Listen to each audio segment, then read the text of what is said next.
दोस्तों good morning. Welcome है आपका आज के सेशन में। और हम शुरुआत करते हैं प्रदीप जी से, है ना। प्रदीप जी अपने कुछ जो बुक पढ़ रहे हैं वो शेयर करेंगे। Please Pradeep ji. Good morning to all. Thank you for inviting me. जो मेरी बुक चल रही है सर डेल कार्नेगी की how to win friends and influential people. तो अभी जो मेरा टॉपिक चल रहा है बहस से संबंधित चल रहा है कि हम लोगों को बहस से कैसे छुटकारा पाना चाहिए और हम बहस से कैसे बच सकते हैं। तो इसमें एक छोटी सी इसमें एक स्टेटमेंट लिखा है, एक कहानी भी है छोटी सी है।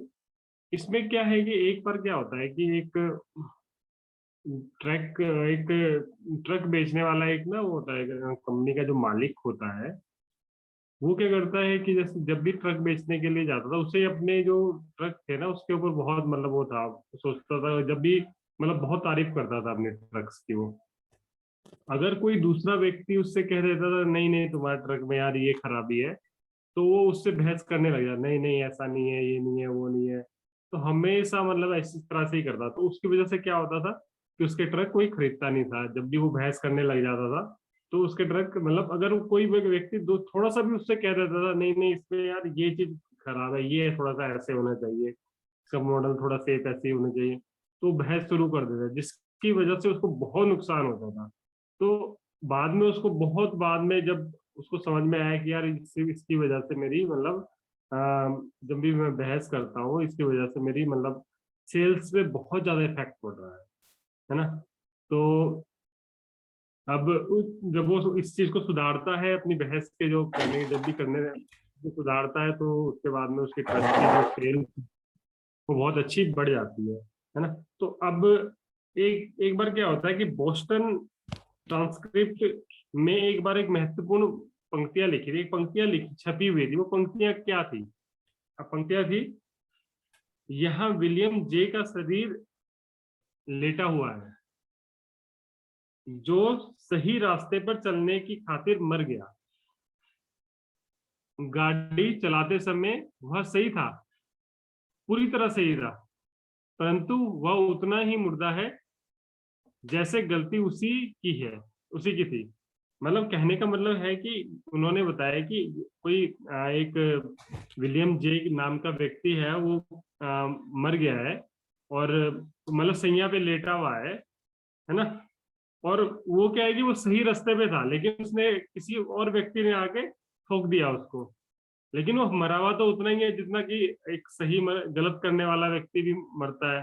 तो कहने का मतलब यहाँ पर है कि आप भी मतलब जब जब भी हम बहस की गाड़ी को मतलब बहस करने लग जाते हैं किससे, तो कहीं ना कहीं से हमारा ही नुकसान होता है। अगर हम सही भी हैं तो हम दूसरे व्यक्ति की मानसिकता को नहीं बदल सकते उससे, है ना। ये मतलब कोशिश हमें ये करनी चाहिए कि थोड़ा सा उस चीज के ऊपर हमें आगे इन्होंने टेक्निक भी बताई है किस तरह से करना चाहिए। अब एक बार इन्होंने एक छोटी सी स्टोरी और भी कनेक्ट की है सर ने।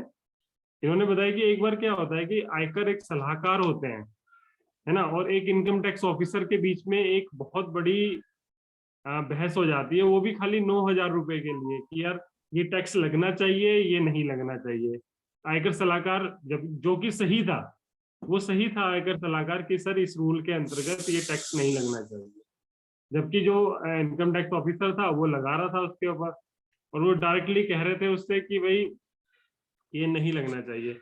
लेकिन उससे उसके बाद में जैसे ही उसने मतलब थोड़ा स्वीकारा जो सलाहकार था कि यार ये तो लगाएगा ही लगाएगा, इसको हमें किसी और तरीके से बताना चाहिए, तो उन्होंने इस तरह से कहा उनसे, आयकर सलाहकार ने जो टैक्स ऑफिसर से, कि ये एक छोटी सी रकम है आपके लिए, मतलब आप तो बड़े बड़े प्रोजेक्ट पे डील करते हैं, इतनी बड़ी बड़ी मतलब बड़े बड़े मतलब अमाउंट्स पे आप डील करते हैं, तो बहुत छोटी सी रकम है, हम इसके ऊपर क्यों बहस कर रहे हैं, है ना।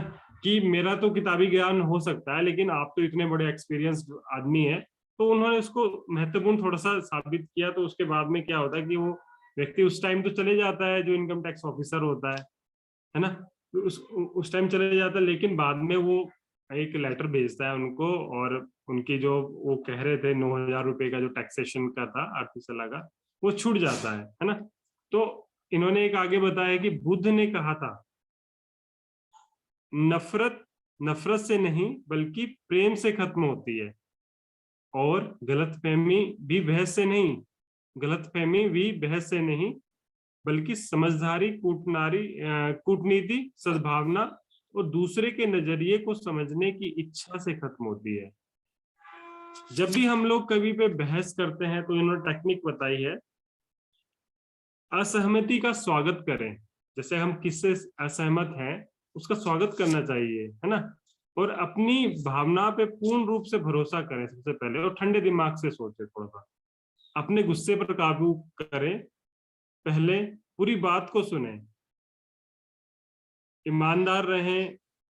और इन्होंने एक टेक्निक और भी बताई है कि सपोज आप कहीं पे असहमत है, बहुत ज्यादा असहमत हो, और हो सके तो उसको टाल दें, अगले दिन के लिए टाल दें कि यार हम ना कल बात करेंगे इसके रिगार्डिंग।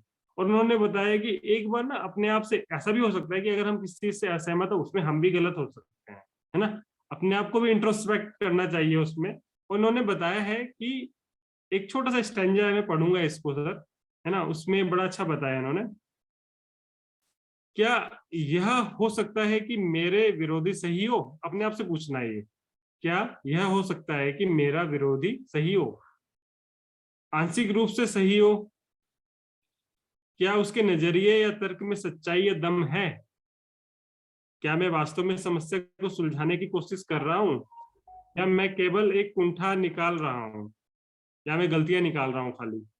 मेरी प्रतिक्रिया की वजह से मेरे विरोधी मुझसे दूर जा रहे हैं, फिर वे मेरे करीब आ रहे हैं, या फिर मेरे करीब आ रहे हैं, या दूर जा रहे हैं कि करीब आ रहे हैं, है ना।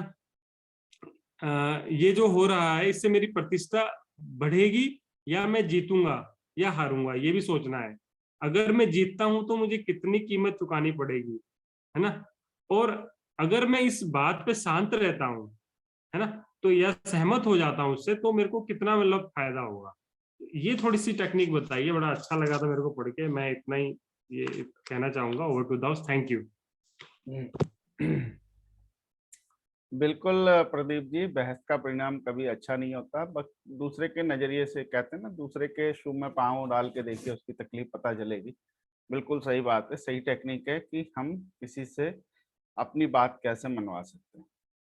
तो बहुत अच्छा। और अब हम वही कल के टॉपिक को जारी रखते हैं। अ, तो हम वही कल चल रहे थे, निंदक नियरे राखिए आंगन कुटी छवाए, ना, बिन पानी साबुन बिना निर्बंध करे सुभाए। यानी कि अपनी आलोचना करने वाला, अगर उसका मकसद कुछ भी हो, लेकिन अगर उसकी आलोचना में कोई तथ्य है तो हमें अपने ऊपर सुधार करने का मौका मिलता है, क्योंकि अधिकतर लोग हमें हमारी कमियां नहीं बताते, है ना।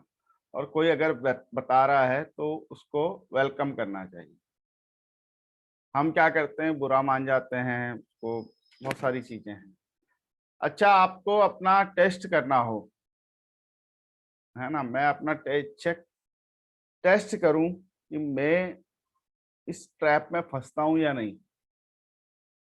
तो अगर कोई आपको गाली दे रहा है या भला बुरा कह रहा है या ऐसी बात कह रहा है जो आपको पसंद नहीं, या आप कांग्रेस वाले, कोई बीजेपी वाला आपको कोई बात कह रहा है, या आप बीजेपी वाले कांग्रेस या किसी भी पार्टी के, विरोधी पार्टी के कुछ ऐसी बातें कह रहा है जो सत्य नहीं है और आपको चिढ़ाने के लिए कही जा रही है, तो उस समय आपका क्या एटीट्यूड होता है? क्या आप उस पर गुस्सा होते हैं, आप उस पर नाराज होते हैं, या ऐसा कुछ नहीं कर पाते, आपको लगता है कि यार मेरा इससे फायदा है, अभी गुस्सा करके क्या फायदा? क्या हम उसका, उस बात से दुखी होते हैं, मन में दुखी थोड़ी देर के लिए तो इंसानी स्वभाव हो सकते हैं, लेकिन हम क्या उसकी बात को दिल में रखते हैं, कई दिनों तक हमारे मन में रहती है?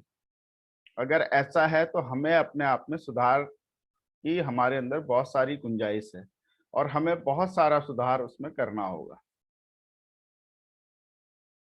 तो हमेशा एक बात याद रखें कि हमें अपनी आलोचना से अगर बहुत ज्यादा फर्क पड़ रहा है तो हम अभी कच्चे इंसान हैं, और ये चीज हमें मतलब अपने आप से पूछनी चाहिए, क्या मैं मैच्योर कभी हो पाऊंगा? कभी आप गुस्सा करें तो इस बात को जरूर समझें, तो जिस बात से हमें कोई फायदा नहीं है। अब ये बताइए कि किसी ने आलोचना की, आप गुस्सा हुए, बहसबाजी करी, अभी प्रदीप जी बता ही रहे थे बहसबाजी अच्छी नहीं होती। तो बहसबाजी करी, कुछ किया, उसका परिणाम क्या होगा खुद सोच के देख, पहले सोच के देख लीजिए, तो शायद आपको इसमें रिकवर करने का मौका मिले। किसी ने चार बातें कह दी, किसी ने बोल दिया उल्टी सीधी चीजें आपके बारे में बोल दी, कुछ भी है, गुस्सा कहाँ पे आना है? जहां पे स्वाभिमान पे बात है। स्वाभिमान तो देखिए, अगर कोई इतना ज्यादा चला जाता है कि स्वाभिमान पे बात आ जाए, तो फिर उसका विरोध करना जरूरी हो जाता है। लेकिन जब तक वहां तक बात नहीं आ रही है, कोई सामान्य आलोचना में हमें नहीं पढ़ना है। हालांकि एक महान इंसान वह किसी भी आलोचना में नहीं पड़ता, लेकिन उतना लेवल तक तो हम भी नहीं सोच सकते कि कोई स्वाभिमान को ठोकर पहुंचाए फिर भी कोई रिएक्ट ना करे, वो महान व्यक्ति है। बट हमारी कैपेसिटी ना, हम किसी को इसमें चैलेंज कर सकते हैं। बट हम ये कहते हैं स्वाभिमान पे बात आए तो जरूर करना चाहिए। कुछ बहुत सारे लोग नीचा दिखाने की कोशिश करते हैं, उस आलोचना में शांति रहना चाहिए।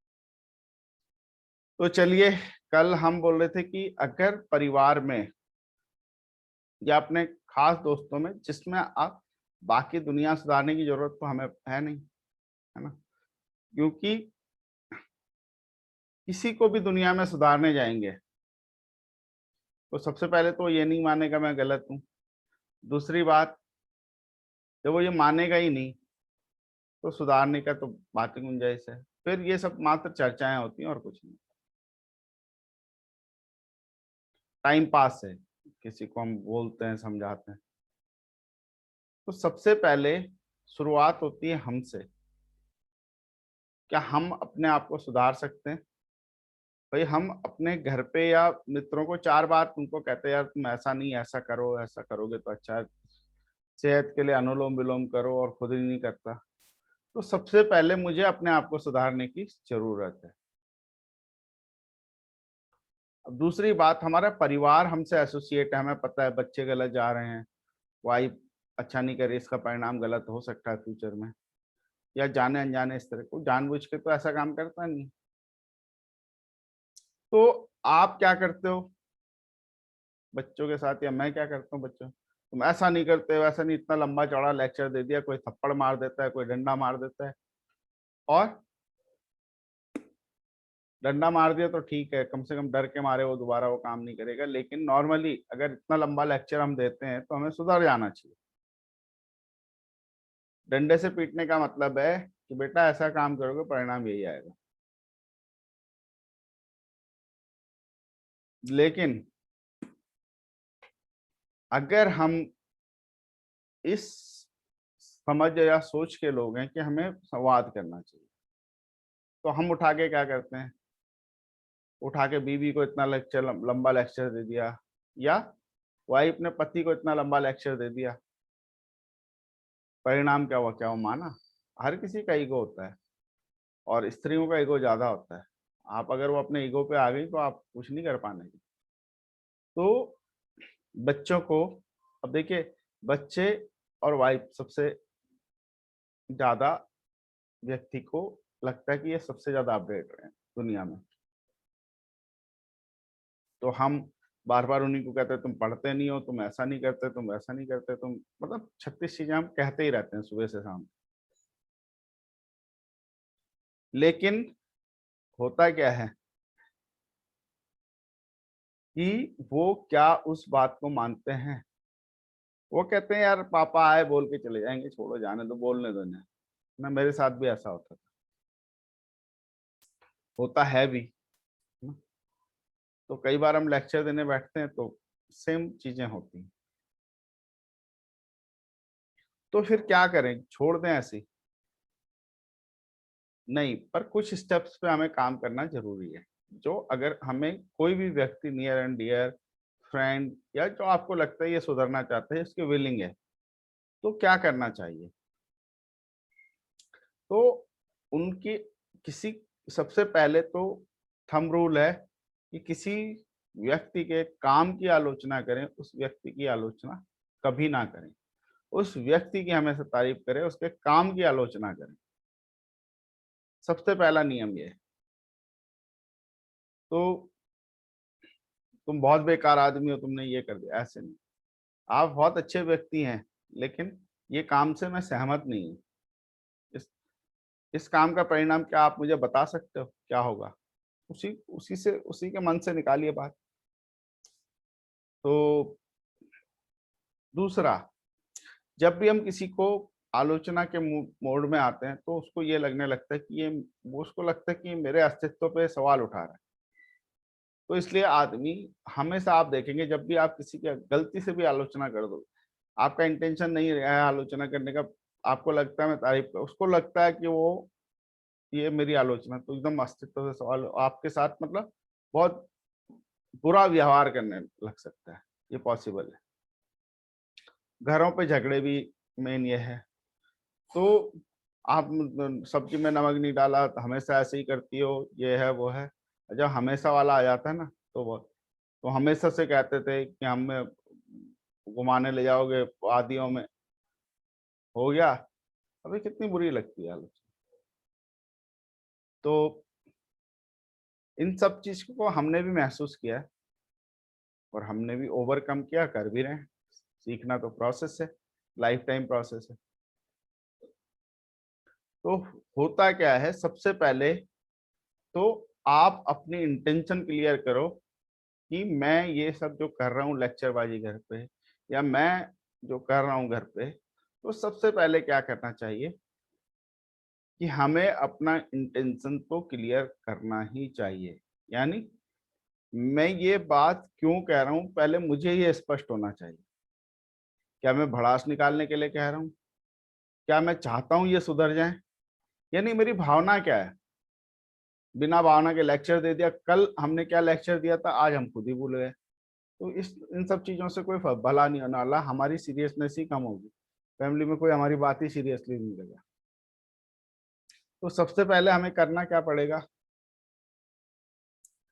कि हम बाहर से कहीं से लड़ झगड़ के आए, फ्रस्ट्रेशन हो के आए, जॉब से आए फ्रस्ट्रेट हो के आए, और अपने बच्चों पे फ्रस्ट्रेशन निकाल रहे हैं, और तो हमने कुछ चार बातें सुना दी, क्या उसके लिए कर रहे हैं? या हम उसमें चाहते हैं कि ये सुधार इसके अंदर हो तो अच्छा रहेगा। तो अगर मुझे इंटेंशन क्लियर हो चुकी है, तो यही इंटेंशन जिसको मैं बता रहा हूँ, सबसे पहले उसे ये इंटेंशन उसके दिमाग में क्लियर होनी चाहिए। कि अगर एक बच्चे को कहे कि मेरे पापा मुझे इसलिए समझा रहे हैं कि इससे मेरे फ्यूचर में अच्छा हो सकता है, और उसको संवाद के मोड में ले जाएं और उनसे सवाल पूछें। अगर उनको आपका इंटेंशन क्लियर है, हालांकि तो ये तो कॉमन सेंस की बात है कि माँ बाप हमेशा अच्छा चाहेंगे, पर कई बार अच्छा नहीं, वो कहते हैं ना, वो फ्रस्ट्रेशन निकालते हैं, दो चार थप्पड़ बिना बात के जड़ देते हैं, मूड खराब होता है। तो आपका इंटेंशन अगर हमारा सही है ना, तो ये उनको भी पता होना चाहिए जिन्हें में के अंदर हम सुधार देखना। तो एक टीचर थे मेरे साथ में जुड़े हुए पीछे काफी टाइम से। तो वो कहते थे कि यार बच्चे जो है ना दिल्ली में, वो दिल्ली में थे तब मैं भी दिल्ली में था। तो एक वो होते हैं वहाँ पे चौधरी, बड़े खतरनाक माने जाते हैं। गुज्जर गुज्जर और चौधरी का मोहल्ला, वो पूरा एरिया था। तो कहते हैं मैं वहाँ पढ़ाने जाता हूँ, और उन मोहल्ले में ये माना जाता था कि दो चार मर्डर उनके लिए कोई बड़ी बात नहीं, मतलब ऐसे ही कर देते हैं।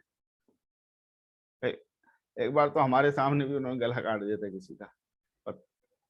तो मतलब उनके लिए खेल था, मतलब किसी को भी उठा लाते थे अपने मोहल्ले में और सटाक सटाक कर देते। तो कहता है मैं वहां पढ़ाता हूँ, और जो बच्चे वहां आते हैं वो इंटर के टीचर थे। तो बोले बच्चे आते हैं वहां, बोले उनके लंबाई चौड़ाई सब मुझसे बहुत ज्यादा ऊपर होती है, और कई बार हमें लगता है कहीं इनको थप्पड़ मार दिया तो ये हमें जान ले लेंगे, लेकिन बोले हम फिर भी मारते थे उन्हें। और हमें फिर भी लोग रेस्पेक्ट करते थे, और बहुत ज्यादा सब अपने घर, अरे वो जब मारते तो रेस्पेक्ट भी बहुत करते हैं। रोज मतलब मुझे अपने घर पे खाना नहीं बनाना पड़ता, वो कोई ना कोई रोज पकड़ लेता था जबरदस्ती हमारे घर चल। तो उन्होंने बताया कि यार ये इसलिए होता है कि उन्हें पता है ये मेरा गुरु है और ये मेरा फ्यूचर बना रहा है, इसलिए मार रहा है। और उनके घर वाले भी इससे सहमत थे। नहीं तो उनके लिए क्या था कि बच्चे को थप्पड़ मार दिया तो थप्पड़ मारने के बदले में सीधे गर्दन काट देते थे। तो कहने का मतलब है कि जब सामने वाले को, जिसको हम इसके अंदर इम्प्रूवमेंट चाहते हैं, उसको हमारी नीयत पे संदेह नहीं होता और हमारी जानकारी पे संदेह नहीं होता, तो चीजें हो सकता है वो उस समय ये दिखाने की कोशिश करे, ईगो आ जाए कि नहीं मैं कैसे बात मान लूं इसकी, लेकिन बाद में वो जरूर विचार करेगा आपकी चीजों पे। तो अब छोटा सा दूसरा उदाहरण लेते हैं कि बच्चे ने पानी गिरा दिया बिस्तर में, ठीक है, या चाय गिरा दिया, ऐसा कुछ कर दिया, तो क्या होता है अधिकतर केसेस में क्या होगा? तड़ाक से थप्पड़ पड़ेगा, चाहे मम्मी का पड़े या पापा का पड़े, है ना। या उसने ऐसा कुछ कर दिया, कोई शॉर्ट सर्किट कर दिया या कुछ ऐसी चीजें कर दी जो बिल्कुल मतलब आपको बिल्कुल सहन नहीं हुई। नई चादर लाए थे या इंक डाल दी आपके कपड़ों में, तो क्या प्रतिक्रिया होगी? सीधे थप्पड़ पड़ेगा। लेकिन उस थप्पड़ का परिणाम आपको पता है क्या है? उस पे, उसके मन पे, उसके सबकॉन्शियस माइंड पे कितना बुरा प्रभाव पड़ रहा है, ये आपको समझना चाहिए। वो आगे वो भी एग्रेसिव होगा, वही आगे वो भी रिपीट करेगा। लेकिन क्या आपकी समस्या हल हुई? क्या वो दोबारा पानी नहीं गिराएगा या दोबारा कोई शैतानी नहीं करेगा? वो एकदम, वो जो होता है ना बाजार में गुड्डे गुड़िया, उसकी तरह आके बैठा रहेगा शांत पूरा एकदम? तो बच्चा क्यों किया था भाई? गुड्डा गुड़िया लगा लो अपने घर में 2 लाके। अगर आपको ऐसा ही बच्चा चाहिए जो आप बोले बिल्कुल वैसा ही रहे, तो भैया आपको तो फिर बच्चे की जरूरत नहीं है, आप वो खिलौने ले आइए, है ना, जिससे जब मर्जी आप खेल लीजिए, मतलब अच्छा अच्छा कर लीजिए, कड़वा मत खाइए। तो उसके लिए तो अब खिलौने ही ठीक है, जब तक मन किया खेला तो रख दिया, है ना। बुरा वाला जो पार्ट है ना, वो तंग करते, जब मूड नहीं होता तब हमारे दोस्त परेशान करते हैं, ऐसी बातें करते हैं, मतलब शैतानी करते हैं, ये सब करते हैं, तो बुरा पार्ट खत्म हो जाएगा, है ना। गुड्डे गुड़िया ऐसा होता है ना कि जितना देर मन चाहा खेला और फिर रख दिया। तो ये बच्चे का अगर कभी आपको अच्छा भी लगता है उनके साथ, तो बुरा पार्ट भी तो उठाना पड़ेगा।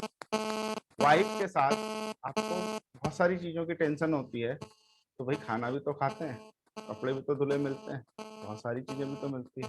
तो एक पार्ट आप खुशी खुशी एक्सेप्ट करते हो और दूसरे पार्ट में जोकी बनते रहते हैं। रोज हम देखते हैं कि वाइफ के ऊपर इतने सारे जोक आते हैं।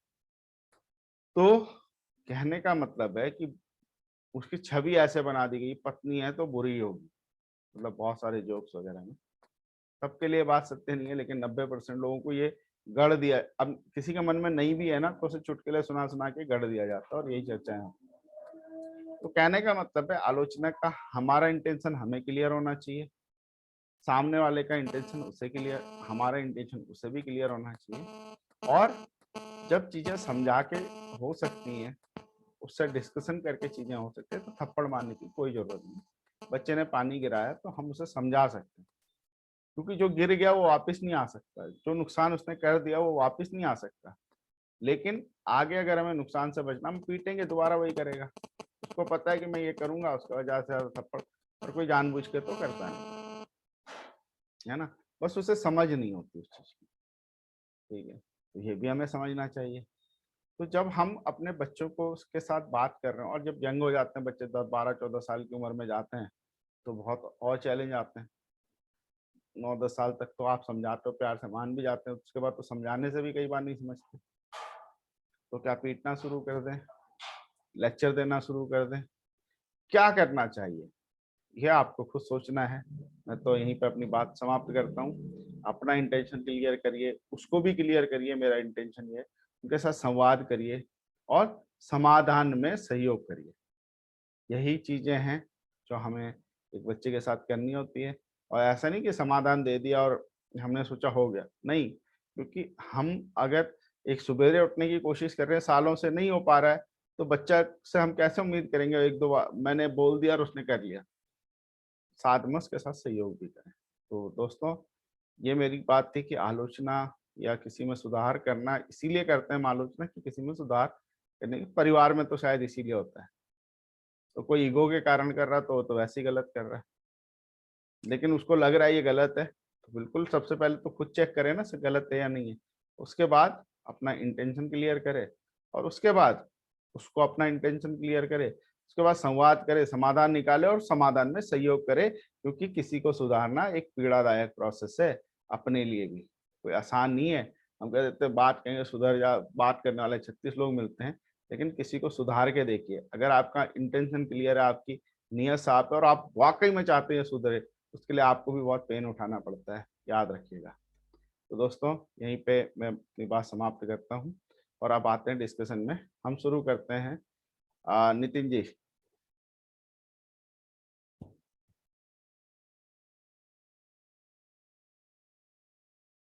चलिए तब तक नितिन जी आते हैं, तब तक चलिए आ गए नितिन जी। हाँ, ओके। जी जी सर, नमस्कार सर। नमस्कार। सभी को मेरा नमस्कार।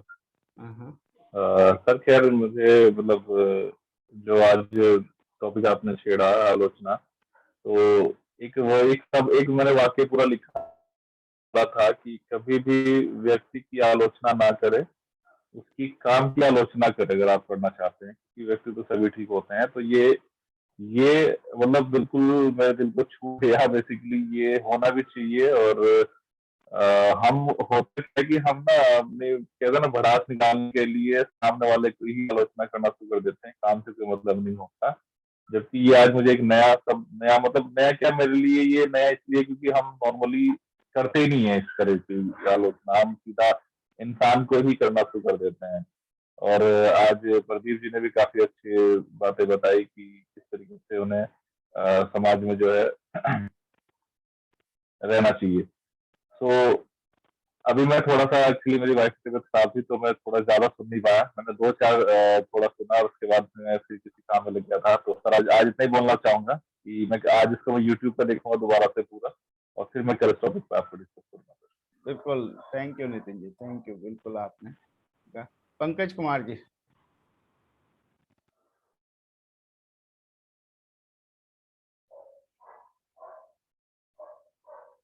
पंकज कुमार जी, चलिए शायद नेटवर्क का चैलेंज है।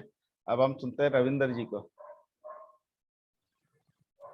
नमस्कार सर गुरु। नमस्कार रविंदर जी। सर आज हमने जैसा टॉपिक आप लिया है आलोचना, शायद आपने कल से स्टार्ट किया होगा कुछ टॉपिक, कल मैं शायद जुड़ नहीं पाया तो बहुत ज़्यादा क्लियर नहीं हो पाया मैं आज टॉपिक में, लेकिन मैं कोशिश कर रहा हूँ क्लियर होने की।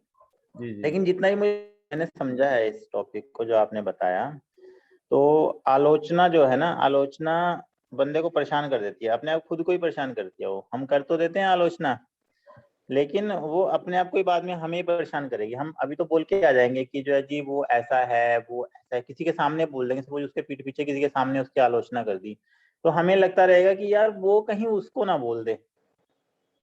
कई बार होता है कि अगर उसने उसको बता दिया जिसकी हमने आलोचना की, तो वो उल्टा हमारे ऊपर ही जो है हावी हो जाएगा।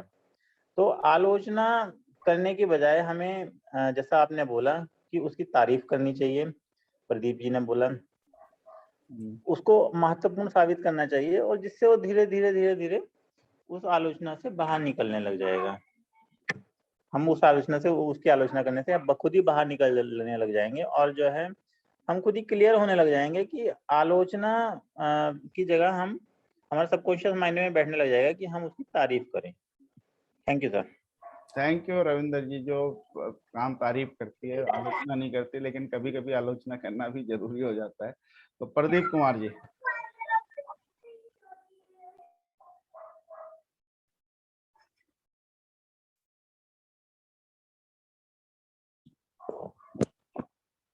जी बिल्कुल सर, सभी ने बड़ा अच्छा कहा आज। और हम लोगों का वैसे आज जो मेरा टॉपिक था थोड़ा सा इसी से रिलेटेड ही था, क्योंकि जब भी हम किसी की आलोचना करते हैं तो बहस ही शुरू होती है सर। मतलब उस बहस ही शुरू होती है और कहीं ना कहीं हमें ही उसका नुकसान होता है। और इतना ही कहना चाहूंगा सर मैं भी। और ज्यादा से ज्यादा हम लोगों को आलोचना से बचना चाहिए किसी की, उससे बहस भी हम लोगों की खत्म होगी। और बस इतना ही कहना चाहूंगा सर मैं भी। Okay, Over to the- thank you. Thank you, thank you. अब हम द्रवेश जी के पास चलते हैं। फोन से आई थिंक राजेश जी जुड़े हैं। चलिए द्रवेश जी को सुनते हैं, फिर उन्हें सुनते हैं। राजेश जी को इनवाइट कर सकते हैं। राजेश जी प्लीज, अगर आप हैं तो। नमस्कार। नमस्कार। मेरा आवाज आ रहा है? सर देखिए, इसमें ना थोड़ा सा विरोधाभास है। जो सबने कहा है उसमें थोड़ा सा मेरे लिए विरोधाभास की स्थिति है। आलोचना, अगर आप ये कहते हैं कि हम किसी की आलोचना नहीं करनी चाहिए, तो फिर आप ये समझ लिए आप ईमानदार नहीं है। मेरा मानना ये है, आलोचना अब आपको दिख रहा है सामने गलत हो रहा है और आप आलोचना नहीं कर रहे हैं, तो फिर आप ये समझिए कि आप ईमानदारी से वहां पे नहीं है, उस जगह मौजूद। आप आलोचना कीजिए, लेकिन आपको शब्दों का चयन का ध्यान रखना होगा, सामने वाले के मेंटल लेवल का थोड़ा सा ध्यान रखना होगा कि वो किस तरीके के विचार, किस तरीके का व्यक्ति है।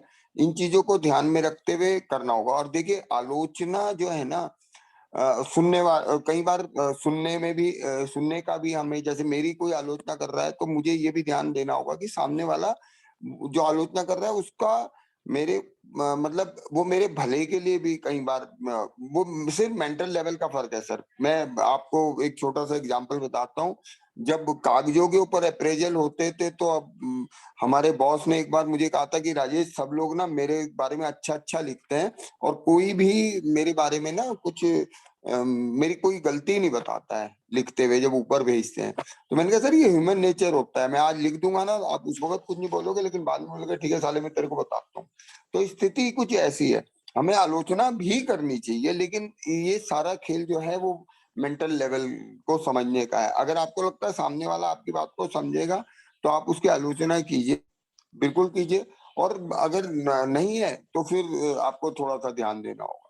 आलोचना तो सर करना, सहना भी बनता है और करना भी बनता है। अगर मैं आपका चाहने वाला हूं तो मुझे आलोचना आपकी करनी चाहिए, आपकी गलतियों को जरूर बताना चाहिए, लेकिन ये देखना होगा राजेश जी उसे किस तरीके से लेते हैं। जी राजेश। बिल्कुल बिल्कुल बिल्कुल, हमने राजेश जी वही डिस्कशन किया कि अगर आपको अपना इंटेंशन क्लियर होना चाहिए, आलोचना क्यों कर रहे हैं, और साथ में उसका भी इंटेंशन जो जिसकी हम कर रहे हैं उसको भी क्लियर होना चाहिए कि आप उनका भला चाहते हैं इसलिए ये सब कह रहे हैं। तो ये दोनों चीजें हैं तो ठीक है। अगर ये दोनों चीजें नहीं मैच करती तो मेरे को लगता है कि करिए ही मत। फिर तो रिश्ते खराब करने से अच्छा है कि आप बोले ही ना कुछ। तो बच्चों के लिए कैसे आलोचना करके हम सुधार कर सकते हैं, ये मैंने बताया कि पहले अपना इंटेंशन क्लियर हो, उनका इंटेंशन क्लियर हो, और फिर हम संवाद के जरिए उस चीज को सॉर्ट आउट करें। बिल्कुल। तो द्रवेश जी फाइनल कमेंट्स लेते हैं द्रवेश जी से। हाँ बिल्कुल, सभी ने बहुत बढ़िया विचार दिए हैं। और वाकई में आलोचना किसी को पसंद नहीं आती है अपनी आलोचना, क्योंकि जो आदमी करता है वो उसको लगता है मैं बेस्ट काम कर रहा हूँ। और कोई भी नहीं चाहता है कि कोई मुझे क्रिटिसाइज करे किसी भी तरीके से। लेकिन अगर हम लोग थोड़ा सा एक स्किल डेवलप कर लें, आलोचना किस तरीके से लोग किया जाए, तो मैं जैसे एक ट्रिपल स्किल में कुछ 5-7 पॉइंट से मैं शॉर्ट में आपको बताना चाहूंगा। जैसे कि हमेशा जो क्रिटिसिज्म किया जाए वो एब्सोल्युटली प्राइवेट होना चाहिए। उसमें कहीं पे भी ये कि मतलब दरवाजा हमेशा बंद हो, वहां पे कोई बहुत तेज आवाज में बात ना कर रहे हो, थर्ड पार्टी बिल्कुल ना सुने उसको कि हम किसी काम से हम बात कर रहे हैं, तो बिल्कुल तेज आवाज में उसको हम उसकी आलोचना कर रहे हैं। बिल्कुल ये कि बहुत प्यार से एक फ्रेंडली माहौल में हम लोग बात कर रहे हो। दूसरा, एक बहुत इंपॉर्टेंट चीज है कि जो हम लोग बात करने का हमारा तरीका बिल्कुल सॉफ्ट हो। तो हमारा उद्देश्य, हमारे इंटेंशन क्लियर होने चाहिए कि हम चाहते क्या है। ये ना हो कि हमारे इंटेंशन उसको सिर्फ प्रताड़ित करने की ना हो या उसको बेस करने की ना हो। बिल्कुल आवाज जो हमारे साउंड है बिल्कुल थोड़ा सॉफ्ट होना चाहिए। और आपने बहुत बढ़िया बोला है कि आलोचना हमेशा काम की जाती है, किसी पर्टिकुलर पर्सन की नहीं। ये नहीं कि उसको हम लोग उस पे परिवार पे और उसके संस्कारों पे, इन सब चीजों पे आ जाते हैं। उसने जो काम गलत किया है, सिर्फ हमें उसके बारे में बात करनी है कि ये काम ऐसा होना था और आपने इसको ऐसे किया, अगर ये हो जाता और अच्छा होता, क्योंकि आपके अंदर टैलेंट है, आप बहुत अच्छा कर सकते हैं। और इसके अलावा जो उससे कोई डिमांड नहीं करनी है उससे कि नहीं तुम्हें ये करना है, तुम्हें वो करना था, उससे बल्कि डिमांड की जगह पे हमें क्या है, उससे एक कोऑपरेशन लेना है उससे, उसके साथ सही